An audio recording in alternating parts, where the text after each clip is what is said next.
जोहार। मैं आनंद कुमार और आप देख रहे हैं जनमन की बात। राज्यसभा के उपसभापति हरिवंश एक बार फिर चर्चा में हैं, या यूं कहें कि विवादों में हैं। कारण यह है कि मुख्यमंत्री नीतीश कुमार के कारण जदयू का कोई सांसद नई संसद का दर्शन तक नहीं कर पाया। वहीं हरिवंश बाबू पूरा माहौल बनाकर चले आए। बस यही बात जदयू के नेताओं को अच्छी नहीं लगी। चर्चा है कि हरिवंश को पार्टी से निलंबित किया जा सकता है। हालांकि इसको लेकर नीतीश कुमार ने अभी तक कोई फैसला भले नहीं किया है, लेकिन उनको बेइज्जत तो करवाना शुरू ही कर दिया है। जदयू के प्रवक्ता नीरज कुमार ने तो यहां तक कह दिया कि कुर्सी के लिए हरिवंश जी ने अपना जमीर बेच दिया है। वहीं बीजेपी हरिवंश जी का समर्थन कर रही है। बीजेपी का कहना है कि हरिवंश नारायण सिंह ने कुछ गलत नहीं किया।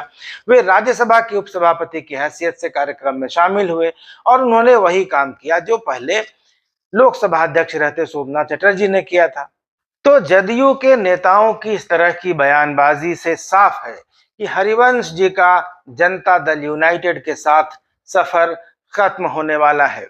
ऐसे में सवाल यह है कि क्या हरिवंश जी का नया आशियाना बीजेपी बनेगी या फिर वे सोमनाथ दा की तरह राह अपनाएंगे। आपको बता दें कि लेफ्ट के दिग्गज नेता सोमनाथ चटर्जी साल 2004 से 2009 तक लोकसभा में स्पीकर थे। साल 2008 में अमेरिका से न्यूक्लियर डील के विरोध में वामपंथी दलों ने मनमोहन सरकार से समर्थन वापस ले लिया था। राष्ट्रपति को जो पत्र दिया गया उसमें सोमनाथ चटर्जी का नाम भी लिखा हुआ था, लेकिन सोमनाथ चटर्जी ने साफ साफ कहा कि उनके लिए लोकसभा अध्यक्ष का पद किसी भी दल से ऊपर है। लिहाजा अगले दिन सीपीआई ने उन्हें पार्टी से बाहर का रास्ता दिखा दिया, लेकिन वे लोकसभा के अध्यक्ष बने रहे। कार्यकाल खत्म होने के बाद 2009 में उन्होंने राजनीति से संन्यास की घोषणा कर दी। तो पहले बैंक अधिकारी और फिर पत्रकारिता को करियर बनाने वाले हरिवंश एक समय पत्रकारिता के आदर्श माने जाते थे, लेकिन समय के साथ उन पर कई सवाल भी उठे। लेकिन हरिवंश कैसे हैं और क्यों वे आम नेताओं से अलग हैं, ये मैं इस वीडियो में आपको बताऊंगा। इसलिए वीडियो को पूरा देखिएगा और साथ ही चैनल को सब्सक्राइब कर लीजिए, वीडियोस को लाइक कीजिए, शेयर कीजिए और कमेंट करके बताइएगा कि वीडियो आपको कैसे लगते हैं। तो शुरू करते हैं हरिवंश जी की कहानी। हेलो, मैं चंद्रशेखर बोल रहा हूं, हरिवंश जी से बात कराइए। 1996 या 97 का साल था। अचानक मेरे सामने रखा क्रीम कलर का लैंडलाइन फोन बजा। तब मोबाइल तो थे नहीं। मैंने फोन उठाया तो यही आवाज कानों में गूंजी, मैं चंद्रशेखर बोल रहा हूं। मैंने पूछा कहां से बोल रहे हैं, तो उतने ही शांत स्वर में आवाज आई, दिल्ली से। तब मैं चौंका कि कहीं ये पूर्व प्रधानमंत्री चंद्रशेखर तो नहीं। मुझे कॉल ट्रांसफर करना तब नहीं आता था, तो मैं हकबकाया सा उठा और हरिवंश जी के चेंबर में जाकर उन्हें बताया कि सर, चंद्रशेखर जी का फोन है। हरिवंश जी तत्काल उठे और लगभग भागते हुए मेरी डेस्क तक आए। फोन उठाया, कहा कि मैं कॉल अपने चैम्बर में ट्रांसफर कर रहा हूं। उन्होंने कॉल ट्रांसफर किया और अपने चैम्बर में जाकर बात की। मुझे ये तो पता था कि चंद्रशेखर के प्रधानमंत्री रहते हरिवंश जी उनके अतिरिक्त सूचना सलाहकार थे, लेकिन किसी नेता और पत्रकार के संबंधों को अपनी आंखों के सामने तब मैंने पहली बार देखा था। एक और वाकया है। साल था शायद 1997। दिन शायद रविवार का था, मुझे ठीक से याद नहीं है। मैं प्रभात खबर के रांची दफ्तर में बैठा हुआ एडिटोरियल पेज देख रहा था और हरिवंश जी का लिखा संपादकीय एडिट कर रहा था।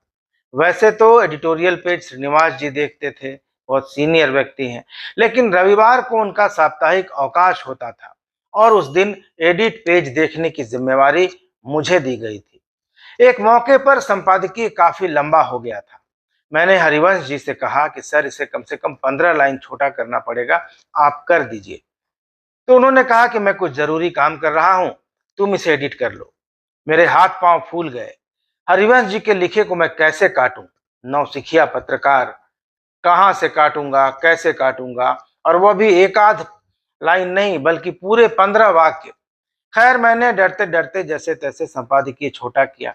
अगले दिन दफ्तर घुसा कि आज तो खैर नहीं होगी। लेकिन माहौल उस दिन रोज की तरह सामान्य था। संपादकीय को लेकर कहीं कोई चर्चा नहीं थी। तब मैंने कुछ ही महीने पहले प्रभात खबर ज्वाइन किया था और तब ट्रेनी ही था। दरअसल मैं कुछ साथियों के साथ रांची विश्वविद्यालय के पत्रकारिता विभाग के छात्र के रूप में इंटर्नशिप करने के लिए प्रभात खबर आया था। इंटर्नशिप खत्म हो गई और हम घर वापस चले गए। फिर कुछ दिनों बाद मेरे घर में YN झा सर का फोन आया। मैं घर पर नहीं था। मेरे पापा ने फोन रिसीव किया तो उन्हें झा सर ने कहा कि आनंद को प्रभात खबर भेज दीजिएगा, संपादक जी मिलना चाहते हैं। संपादक जी यानी हरिनारायण सिंह, जिन्हें दफ्तर में पुराने लोग हरि भैया कहते थे। खैर मैं उनसे मिला और उन्होंने मुझे हरिवंश जी से मिलवाया। वह 22 अगस्त 1996 का दिन था। तब मेरी बैचलर ऑफ जर्नलिज्म की फाइनल परीक्षा भी नहीं हुई थी। मेरी तनख्वाह बताई गई थी 1800 रुपये महीना, लेकिन महीना पूरा होने पर मिले मात्र 1600 रुपए। ये भी हरिवंश जी का एक रूप था। बहरहाल उसके बाद 1 जुलाई 2000 को हिंदुस्तान रांची ज्वाइन करने के पहले तक मैं प्रभात खबर में रहा।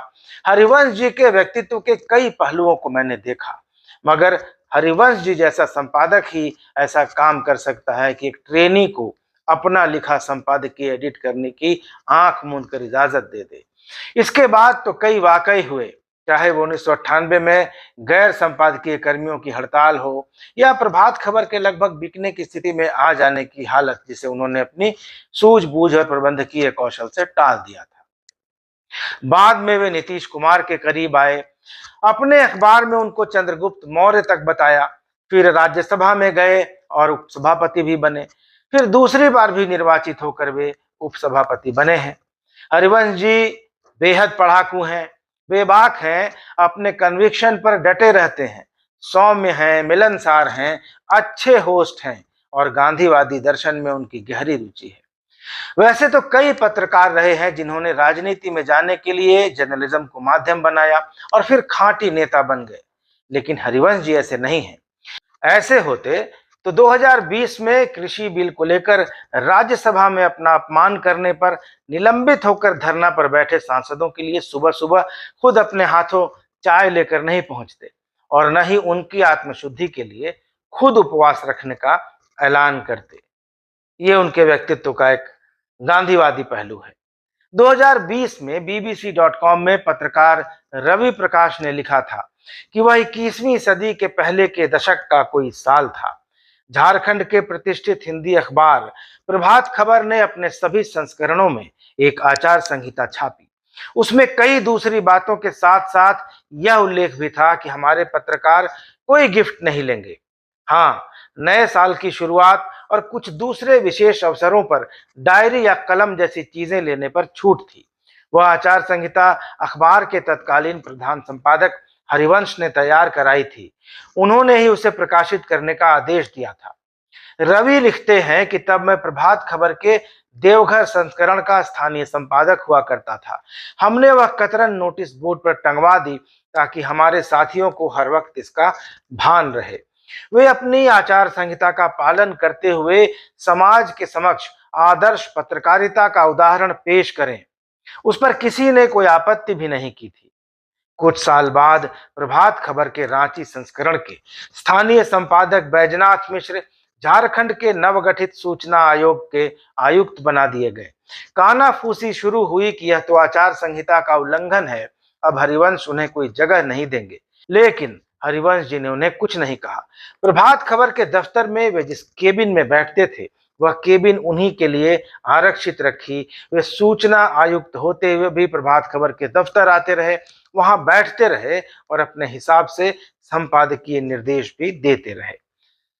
बाद के सालों में हरिवंश खुद राज्यसभा में चले गए। उन्हें उस जनता दल यूनाइटेड ने टिकट दिया जिसके सबसे बड़े नेता और बिहार के मुख्यमंत्री नीतीश कुमार के शासन की तुलना हरिवंश जी के संपादन वाले अखबार प्रभात खबर ने चंद्रगुप्त मौर्य के शासन से की थी। लोगों ने तब भी कहा कि यह तो हरिवंश जी की आचार संहिता का उल्लंघन है, वे कैसे उपकृत हो सकते हैं।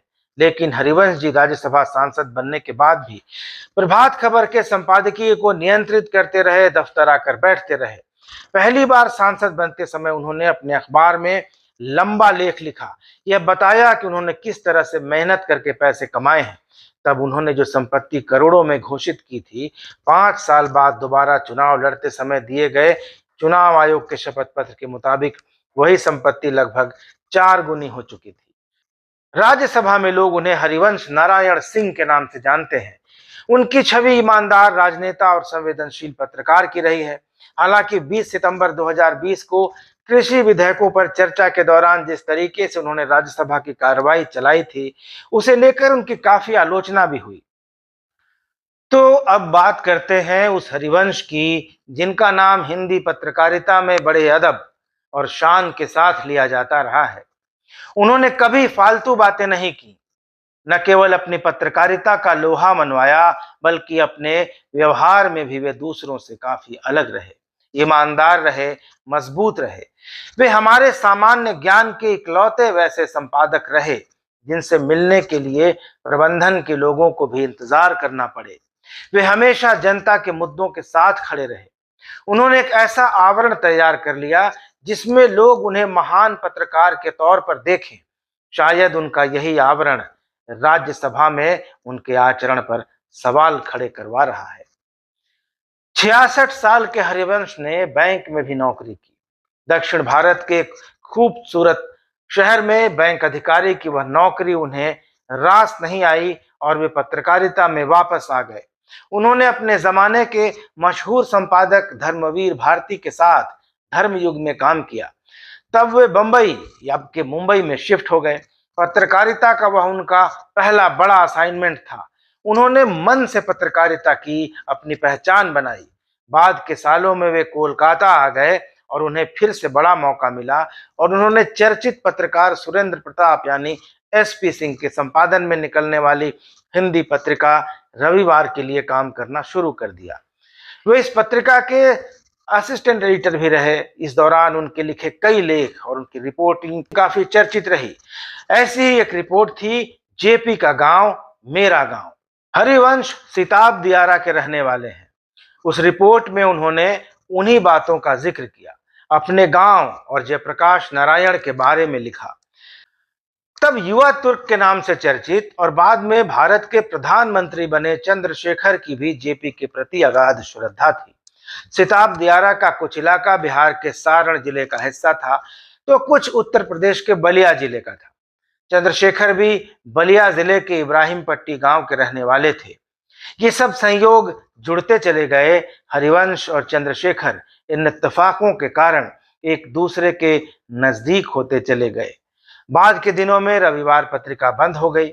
हरिवंश जी अपने कुछ साथियों के साथ कलकत्ता से रांची आ गए। साल 1989 यानी 1989 में उन्होंने रांची में प्रभात खबर अखबार का संपादन संभाला।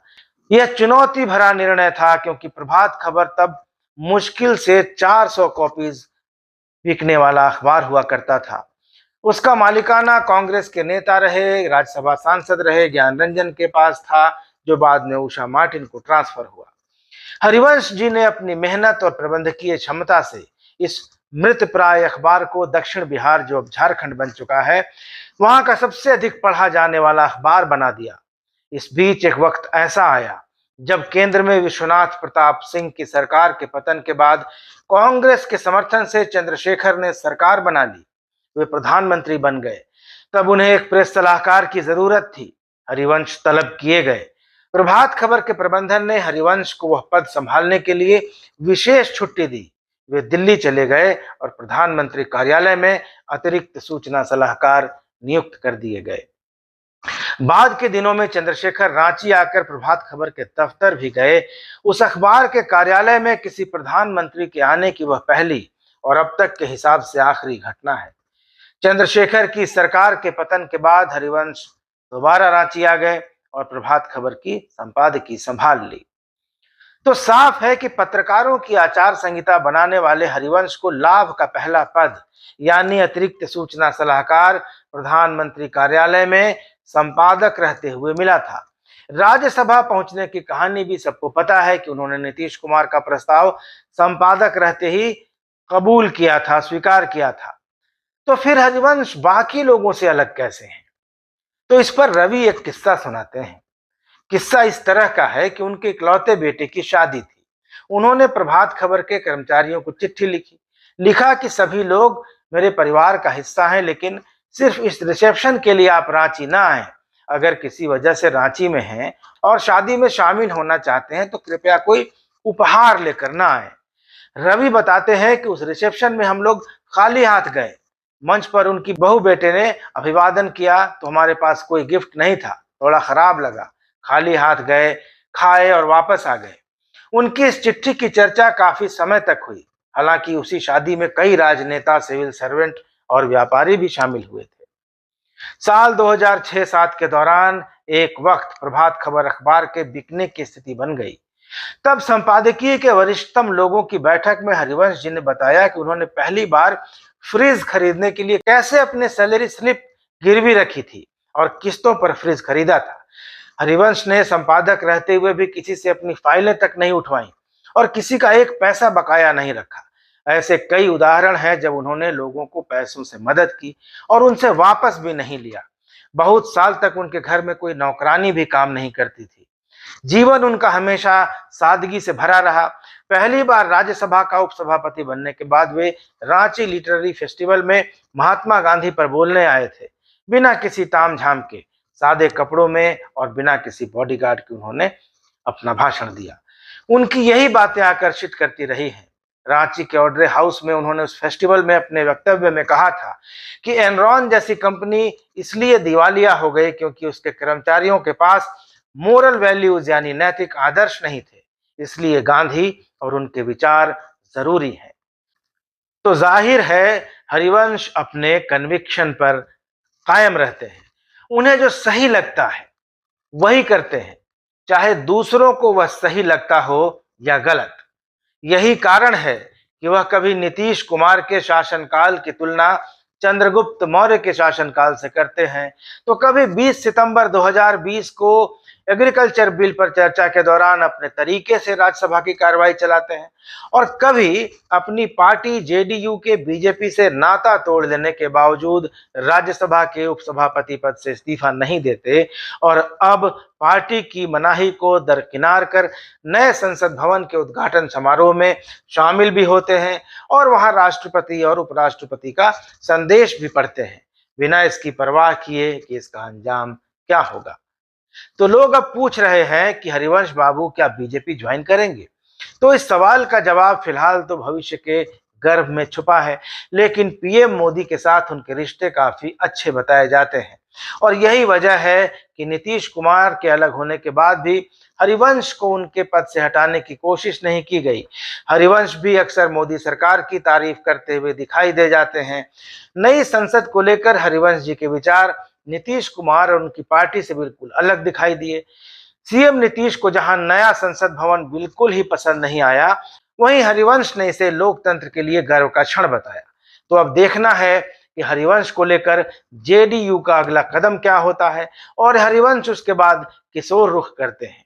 क्या वे आरसीपी सिंह की तरह बीजेपी में चले जाएंगे या कोई और कदम उठाएंगे, कोई और फैसला लेंगे? क्या होगा वह फैसला, यह तो आने वाला वक्त ही बताएगा। आप इस बारे में क्या सोचते हैं, यह कमेंट करके जरूर बताइएगा। चैनल को सब्सक्राइब कर लीजिएगा। मिलेंगे अगले वीडियो में, तब तक इजाजत दीजिए। धन्यवाद, नमस्कार।